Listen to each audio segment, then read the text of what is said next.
the one, the only, Nick Rimando, everybody. Nick. Hey, wow, what an introduction. Thanks, guys. Thanks, brother. This is, I'm so happy to have you on the show. And I apologize that we haven't done this sooner, but I will say we did meet. The first time we met in person was at the All-Star game in Los Angeles. Okay. Yeah. We were in one of the lounges or whatever, and we introduced ourselves, and immediately, we tell you who we are. We're like, oh, we're comedians, and you were like, there was an initial skepticism, like, what the hell are these guys about? Well, and he then, said, yeah, you funny? you funny? Yeah, tell me a joke then if you so funny. Prove it. So I love, we had to be vetted, and I think that is very fair from a legendary American soccer player like you. But immediately, I think after that, we shared a few like jokes and stories and stuff like that, and it was like Alexis just mentioning about you being at this show and showing that support and laughing. That's how it was. It was just like, this is the homie. That was one of my favorite things about meeting you, because a lot of times they say don't meet your heroes or whatever, and then it's like I'm meeting my heroes, and then this guy's a knucklehead just like me. So I love that about Nick. No, I remember that, man. And again, I got put on the podcast game, a little later in life, so I really wasn't on them, and didn't really know much about it. I don't even go on them, now, so feel lucky, guys. Oh no, it's an honor. We do. We are honored. I just don't find myself funny or interesting for some reason, but no, I remember that encounter, and what a good time that was in LA, and so lucky to be on your guys' podcast. I'm looking forward to it. Awesome, dude. And you are both those things, entertaining and enlightening, and you offer so much. I guess the first thing, if we're going to have on a U.S. soccer, U.S. men's national team former player, someone who was a superstar goalkeeper, we got to talk about the goalkeeping situation right now in the U.S. It's looking a bit more settled right now, and I think there is a lot of talent. But this is probably the wildest thing, that we sort of didn't have a settled number one, or like some major competition, like two number ones going at it, a 1 and 1A, where the U.S. used to always be rich with talent when it comes to goalkeeping. What are your thoughts on that? Why do you think that is? Yeah, like you said, it was always Brad and Casey, or Timmy and Guzan, or I mean, the list goes on, and now we're seeing, Matt Freese getting a bunch of the games leading up to this World Cup, and listen, I think he's done great. I don't think Turner's done fighting for the position, though. I think if you do, give Turner, a lick here or there, or a game here or there, he'll prove to you why he started the last World Cup. But what I've seen a Freese lately, the confidence is continuing to build. Obviously, I think he'll even say it too. He needs to get better with his feet, and but these games are to build that confidence, that cohesion between the back line and the goalkeeper, and finding the rhythm between those guys. And I'm just looking forward to these next games and seeing how we can continue to build. When you say, they need to get better with their feet, we hear this all the time. They need to work on the footwork. How do you do that as a goalkeeper? What is the drill? Who do you work with the midfielders? You work with the center backs? Do they tie your hands behind your back? I'll tell you what, I told this story so many times. When I got drafted, I didn't play in goal, and I don't think this is the remedy, but I didn't play in goal for the first 3 months. I had to go into the head coach and say, listen, I'm a goalkeeper. You guys drafted me as a goalkeeper. Let me play in the goal. So I just got tons of reps playing with the midfielders and possession, whatever it may be. In high school, I wanted to get the edge of being with my feet. So I played all on the field during high school. Even when Ziggy recruited me to UCLA, he came out to recruit me, and I was on the field, and he's like, yo, what are you doing?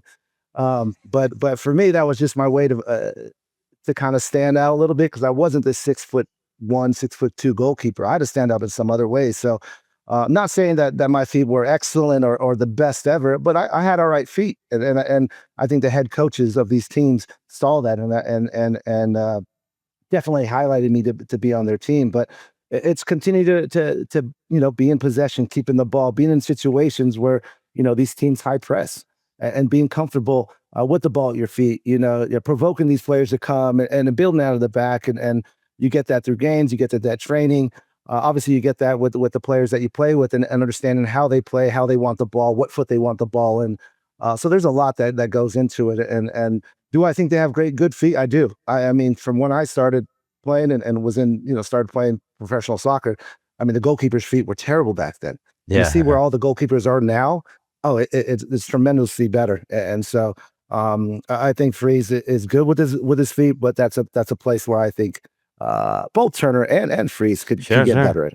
We were sitting in the studio the other day before we started, and we just had on Arsene Wenger's first match against Sir Alex Ferguson. It was the anniversary of Wenger getting his job, and anytime the ball went anywhere near the goalkeeper, he just get it the hell out of here. Yeah. Why is it near me? Why is it near my goal? It was so funny to watch. Yeah, I know. So. Yeah. It's something where the evolution of the game and even the evolution of the rules with goalkeeping and like where they used to be able to back pass and pick it up and everything like that. It's obviously it's forced goalkeepers to be more present, be a part of the game. You have to be a soccer player. It's not just being a good athlete back there. Yeah, and again, yes, it's a part of the game, but there's also, you have to be smart during the game. And the end of the game, are you still trying to build on the back? Let's get everybody up. Let's hit that ball up. Let's win the ball in the midfield. There is a part of overdoing it, and understanding that. And I had a guy, obviously, Beckerman, when we have the lead and we're still trying to build, he would curse us out, be like, what are you guys doing? Let's get the ball up. Let's keep the lead. Let's just stay tight. And we're still trying to play and repeat. And it's like, there's a time and a place to play out of the back and build and provoke.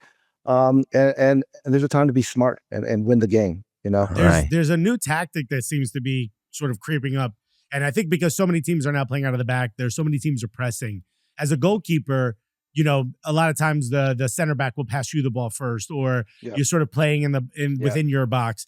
Now this new tactic of like passing it off to the wide fullback, who's maybe not all the way at the halfway line, but pretty close to it or halfway there. Do you think young Nick Rimando coming into the league now would be like, I could hit that spot on a dime? Like Ederson is the name we think of the most when we think of like being able to pass on a dime as a goalkeeper. Yeah. Where were you in that spot? Would you be like, bro, I got to be out there? I love hitting that ball in that half space to that wide player. That when you saw people press and just kind of getting ready to that first pass and go, and we had those half spaces open, that was my bread and butter. Oh yeah. I love that spot. No. The when you think of the U.S. just played against Ecuador, and a 1-1 draw that felt like they probably could have and maybe even should have won that game, but against definitely a big CONMEBOL opponent. After watching that game, we were pretty optimistic going forward, and it immediately like rocked this like, oh man, could we actually do something at this World Cup? What are your current thoughts of how the national team is playing? Yeah, I was there, man, and I was sitting right there on the offensive side of the first half, and first of all, that Ecuadorian goalkeeper, he played out of his mind. He had some great saves. We could have easily been up 2-0 in the first half. But seeing the way we played, 3 in the back, the rotation through the midfield, Balogun getting, going out players and getting behind the defense and having some shots off it, it felt good.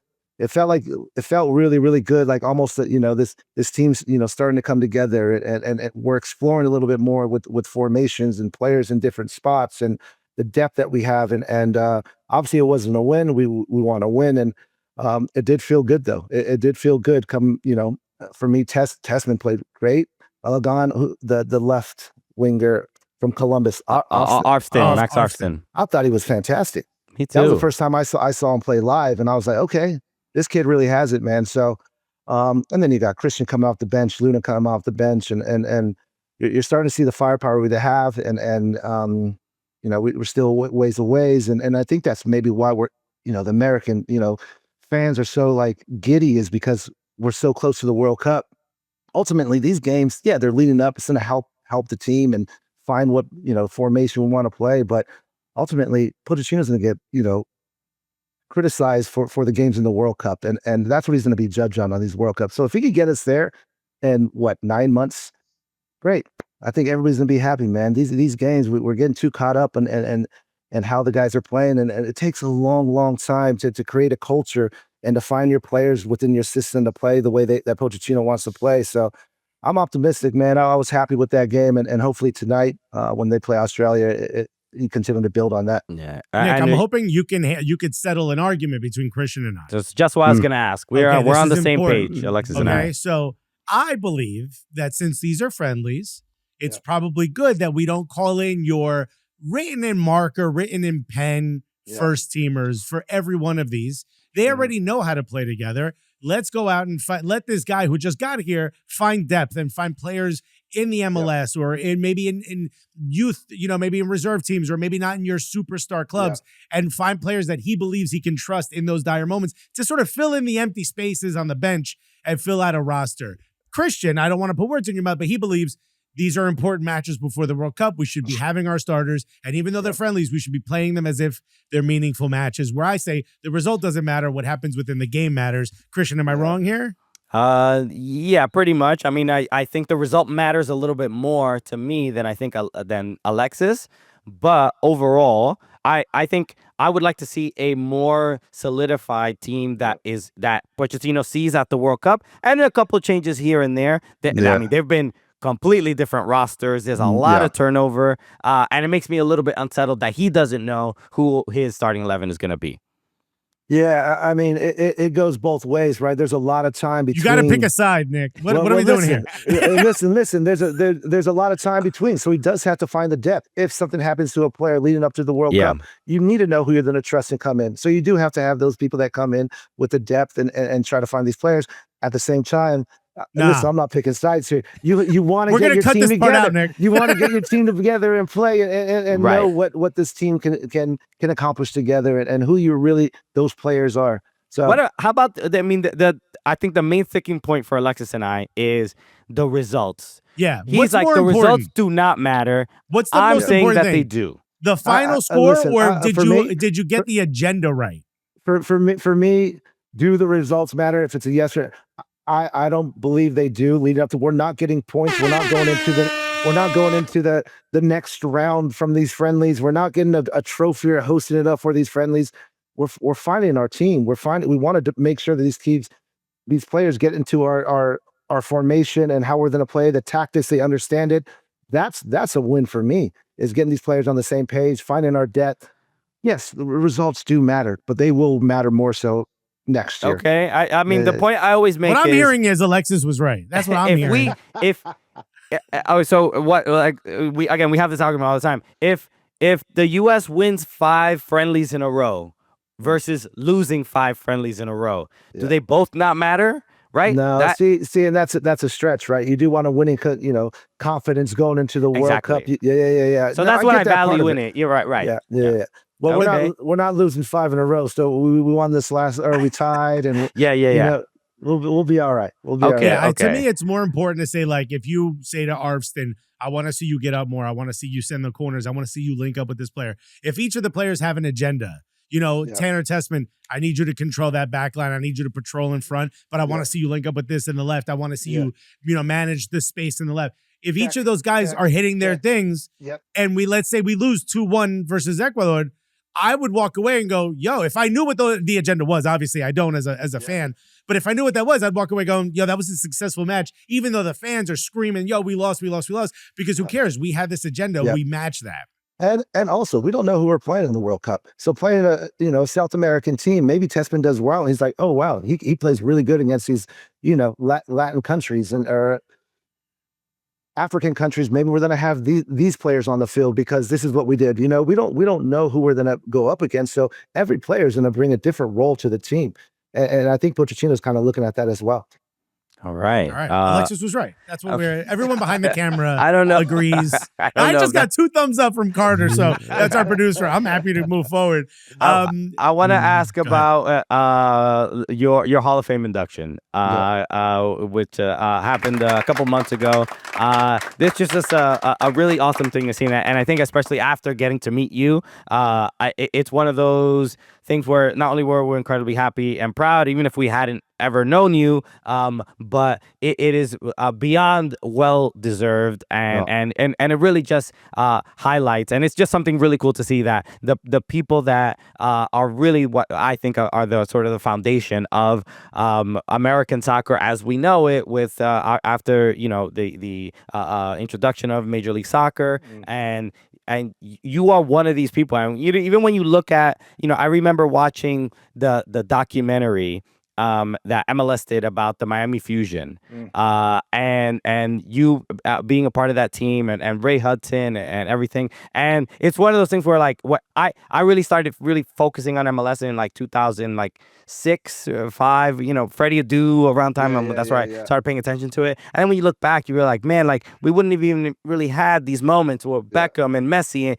without people kind of laying the groundwork. And it's nice to see that the National Soccer Hall of Fame is highlighting that. I appreciate that, man. Yeah, for me, I mean, it was the best honor I could get, you know, and I didn't think it was coming. I didn't know if I was going to get it. I wasn't like the main guy. I mean, listen, my peers, I played with some great players, and on the national team, I accomplished a lot of things because I played a long time, you know. And when I got that call, it was a truly surprise to me, and such a tremendous honor and blessing, you know, to be amongst the name of so many great players and that I've played with and that played before me. So really cool to get that. My whole family was able to come down. One of my best friends lives down there in Dallas. I hosted a huge barbecue for me. My kids were down there, so really some memories that I'll never forget. You mentioned you played a long time. It feels like every time we see a photo of MLS, you know, back in the day, you're in that photo. What is going on? Why are you? First of all, you look 28. I don't know what the hell's going on. But in particular, one of my favorite memories was Ray Hudson was the manager of a stacked Miami Fusion. Yeah. And you're the goalkeeper in this game. Wild. But the rumor was that whoever lost this game was leaving MLS or would get the league was contracting. Yeah. I don't think that was true, but there was a lot of pressure in that game, no? Yeah, I think they knew before. They knew before that Miami and Tampa were going to be done with. We were just kind of playing because we also kind of get a snippet of that rumor was possibly true too, and just kind of the locker room came together. This may be our last time together. Let's kind of go out with a bang. And but that, man, those were the days. I mean, getting drafted from UCLA and getting put, you know, on a team with those bad news bears of a team. You know, Bishop, Ian McKinley, and Jim Rooney and Diego Sierra. I mean, the list goes. Jeff Cassar, Garth Lagerway. I mean, those are historical names within the game still. Right. You know, and I didn't know what professional football was, and then, you know, going down to Miami and after the trainings, we'd go to the beach. We'd have Hooter cards that would get us free Hooters every day for lunch, and so we go there and have a beer and then come back. It was wild. It was wild, but we're also performing on the field. You know, we're performing on the field. We're having a good time, and back then it was almost like a cool club team, like a college team came together and they were playing in the professional ranks, and then, you know, having barbecues at people's houses, going to the beach, going to Hooters, and then we had training the next day with Ray, and you could only imagine what that was. So it's just wild to hear, like, you know, you got these Hooters cards with your $9,000 a year salary, like right. We're gonna need 3 orders to go. I scored. I mean, back the no state tax in Florida, and, you know, making $24,000 a year, and I was like, a free meal. I'm there, man, brother. Who got you a free Hooters card? And the whole team. The whole team had them. It was like a sponsor, like maybe a team sponsor. The whole team. Everybody on the player had them. Yeah, dude. God, how much money do you think you racked up in Hooters? I didn't. I got it for free. No. How much you spent? How much you think you would have spent? Man, I don't know. I don't even know what a burger or whatever sells for anymore. A lot, though. A lot, for sure. We were there me, Dunny, Beckerman. Yeah, we were there all the time. You think you would have cleared $20K in a year? No. Okay. We had Miami subs down there too, man. Yeah. Miami subs? You guys were eating at all the chains. How are you pros? How do you have the same diet as a lacrosse player at a college and living in a frat house and be a pro? I know. Yeah. Man, obviously things are a little bit different now with Inter Miami versus now Miami they check Fusion. the players' weight. Yeah. When you see even the fact that a team is back in Miami. I mean, obviously Messi and all these like superstars. It's a different landscape from when you were there. But just even seeing that there is an MLS team back there. I mean, what were your memories of like the supporters and even when the team was done and moved and you got taken in the expansion draft to DC United? Miami holds a special part of my life because that's where I initially got the start of my career, right? Like, Jeff Cassar got hurt, Goth Lagerwey got hurt, and I was the next in line. So got my first start and then held it on ever since. And the fans always had my back. So I have so much love for those fans down there in Miami and rewind or fast forward to today and seeing what they've built down there, the money they're spending on these players and arguably the best player in the world and seeing, them winning games and the supporters, still went up every single week. It's great to see, man. It really is. And they're getting a new stadium as well, right? Yeah, they're building a new next stadium year. as well. Have you been back? I haven't. See, been I able mean, to. if Inter Miami not doing like a honoring, They're gonna have fusion night. Where they wear fusion like kits. this They is should. They should. Yeah, they that's should. an easy thing to do. It should be done. I know there was something organized maybe a couple years ago where some one-off person organized like a meet and greet and people come down and hang out at the bar and stuff. But nothing through Inter Miami. That would be cool. I think that would be cool for sure. We'll talk to David Beckham. Yeah. Don't worry about it. I want to ask this because I think that you mentioned like some of these big names. A lot of folks like Garth Lagerwey, the first thought would be he's an executive. You forget that these guys played. Every once in a while, we'll see videos and be like, is that Greg Berhalter out there? Like you forget these guys had a playing career and you forget how talented they were when American players didn't have a chance to play in Europe or weren't looked at it. From your career, who's one guy on the pitch that you were like, damn, every time they touch the ball, that you're shocked? Like, had Americans had a chance in Europe, would have gone to the highest heights. Who's like the most talented player you ever played? The one that present that really comes to mind that didn't go to Europe, but I think could have flourished, Nagby, easily. Nagby would have went over there, any team. This guy was so smooth with the ball, patient. The way he scanned the field and collected the ball and broke lines. He was by far one of the best players I've ever played with. Yeah. I mean, I don't think I've ever seen Donaldson Nagby lose the ball. I mean, and when watching him play against my team or something, and I would just be like, why doesn't this guy make a mistake ever? It's kind of ridiculous. And smiling the whole time. Sure, smiling the whole time. Just the humblest guy, and man, so much respect for him, and just a little shout out to him, man. And I know he announced his retirement at the end of the season, which is sure. I have, because we haven't spoken about Donaldson Nagby with anybody. I think he made a conscious choice. He's like, I don't want to play for the national team anymore, when he could have easily gotten way more call-ups. What did you think of that decision? Because is it I'm not trying to influence your opinion. I'm like, no, you don't see it often.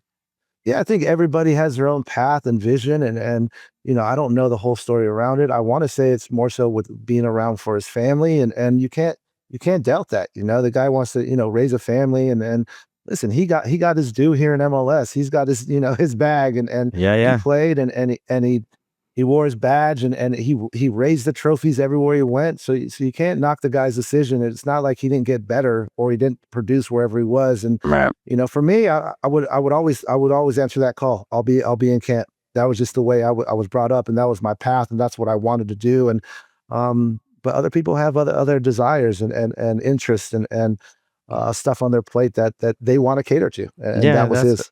100%. But yeah, Darlington came to the studio once and he did the show alongside Aiden Mars, and both of them couldn't have been like cooler dudes. Incredibly humble. Yeah. He's a great guy. I think back to when he got signed by Atlanta. They paid I think over $1 million in GAM from Portland, right? Yeah. And then they sent the private jet for him. He came off the private jet looking like this was too much. I would have flown coach. Why all this? Why all are we the doing all bells this? and whistles? Where's everybody else? I charged myself $35 for my carry-on, just so everybody knows. So speaking of Atlanta, go for it. No, that was when the league started to change, right? People started to spend that money and getting these trading and GAM and TAM and everything else they're doing now, but you're starting to see big mutts and American players getting $1 million. And you're like, what? You know, when Josie came back and Michael Bradley came back, and I was like, wow, we're starting to go. We're Nick starting was to like go, a million and a Hooters card. This is crazy. this should be illegal. This is too much. Are they getting Hooters cards under the table? Somebody better look into this. Yeah, the old Kawhi Leonard treatment. Speaking of Atlanta, the goalkeeper for Atlanta United is Brad Guzan, and he just announced his retirement just a couple hours before we started chatting. Can you talk about Brad Guzan's your memories with him and being on the national team together? And obviously, incredible career because we saw what he did in England, and been obviously formative goalkeeper in MLS. Also been a part of like. To me, I love Brad Guzan, but I also love he's also been part of like comical moments in MLS where getting stuck in the net with Luis Suarez pushing him. He does he is the best at when a ball is deflected and he can't make a move. He just collapses. You know how the frozen Guzan collapse? They're so funny. I love everything about him. No, Goose, we call him the polar bear, but this guy is one of a kind, man. A tremendous teammate. Obviously played a long-term career, Aston Villa, some great years there. Started with Chivas, another goalkeeper that started with hair that doesn't have any now. But you should call Landon Donovan. You could get that patched up for only $5,000. He sorted that out. A family man, somebody that will always get back to you. And we were still on a text line now, and just so happy for him through his career, what he accomplished, and excited to see what's in the future for him. Do you guys have like a chat, like a group chat of all goalkeepers or something like that? Or no? Me too, me and Brad. Yeah. Okay. You gotta wipe the dust out of it here and there, but that's awesome. There. The way y'all must be talking in there must be amazing, bro. I wish I was in there. Just let me just get a peek. Let me just scroll a couple scrolls. Yeah. I promise I won't take no screen caps. You mentioned a couple times the modern era and this current era and how much money they're making. Do you ever think to yourself, bro, if I was coming out of college today, what would Nick Rimando get on that open market? Every day since I retired, man. I'm just still waiting for like a refund check or something, man. a little rebate, an MLS rebate. Yeah, you should get GAM in retro. Retrograde GAM, dog. Yeah, talk to Beckham about that too. Yeah, dog, and that little MLS tax credit. Yeah. At least let me get a Chipotle card. You feel me? I did have one of those at Salt Lake. Oh my God. This guy's eating good. I ain't mad at how much y'all made before anymore. So funny. Yeah, man. Yeah, it's it's beautiful to see, and I always think about, I mentioned, being in the Hall of Fame and the founding of this league and being a part of that beginning. I mean, you talk about when you were at Miami and just introducing, being introduced to what professional football really is. I mean, in that moment, I mean, your career started off a little odd, right? Where you obviously you started, you get all, you play a lot of games for Miami. You end up in DC. You're fighting for a position again. Yeah. It took a couple years for you to become the guy, but it's in my head.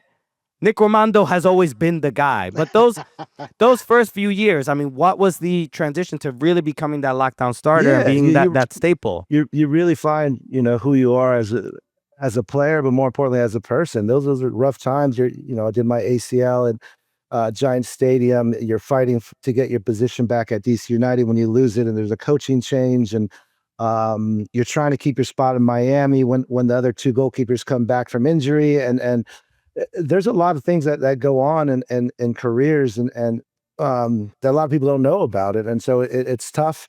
But those are what build you up as a person and as a player and as a locker room guy when these things happen down the road. How do you handle this? How do you handle yourself? What do your teammates? So it was rough. It was rough for sure. And again, like I said, I didn't know what I was coming into when I got drafted, and this was a league that was trying to, we're trying to survive. This league was built, and I mean, we're practicing in, high schools and parks with dogs running around, and transportation. We're in middle seats and sitting next to mom and pop, and that our kids are going down to a soccer tournament in Florida and they have better seats than us, you know, and it's the transformation of what this league was and what it is now. I mean, it's so great to see. It really is, but it does, you know, put a little feather in my hat that I was around for those days, and I, you know, I stuck through it and I helped build this league and what it is today.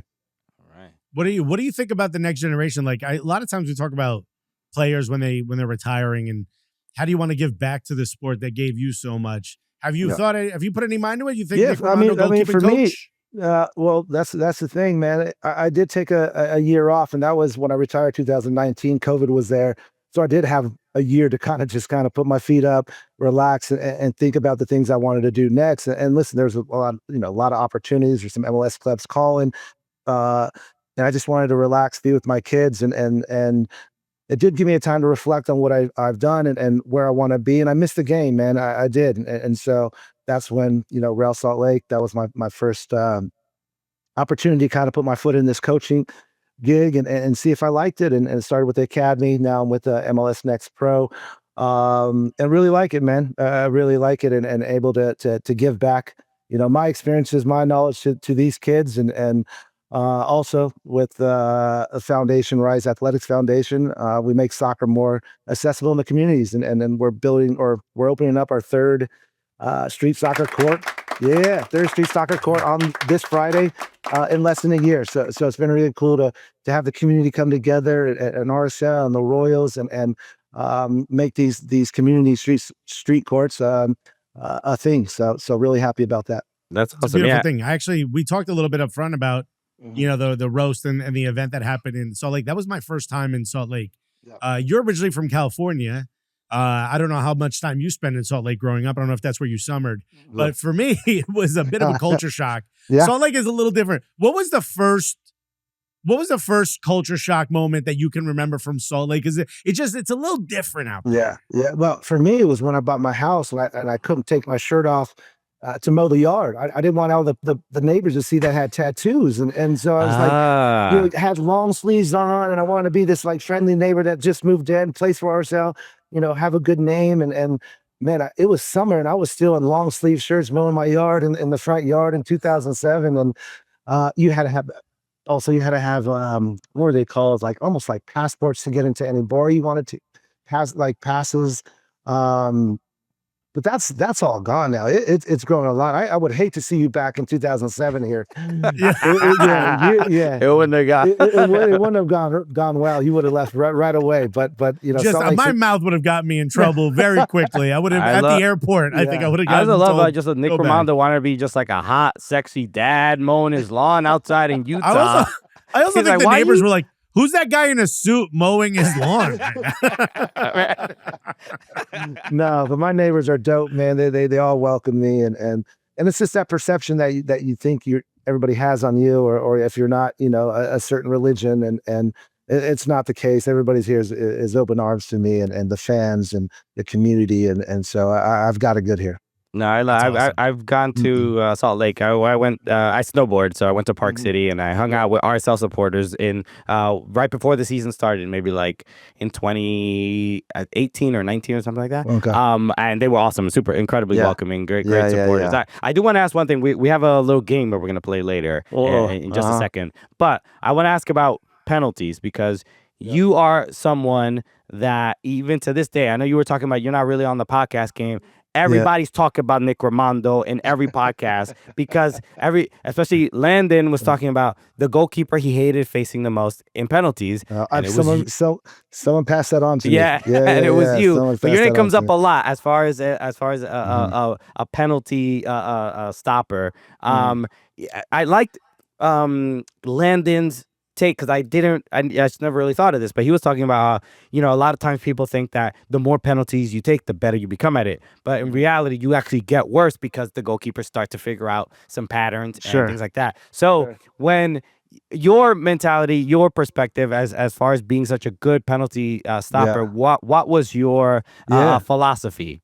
Well, yeah, for me, after I retired, I did a little article with Athletic and kind of let it out, but an old teammate of mine, you remember Ryan Nelson, played for DC United and Tottenham, and his goalkeeper on New Zealand national team, he used to watch where they put the ball down with their hands. And so when he put the ball down, psychologically, you didn't know that you were pointing the ball where you're going to go. So if you went like this and pointed to my left, I would get a jump and go to my left. And listen, it was not 100%, but it was definitely like 85%. Wow. That they went that same way. And that's how I got, that name of being one of the best in PKs is just kind of going through that game and understanding what, if they put the ball down, I didn't see it, I would go over there and kick it, make sure I saw the way they put it down. Or, Do that again. Get this out of the way, bro.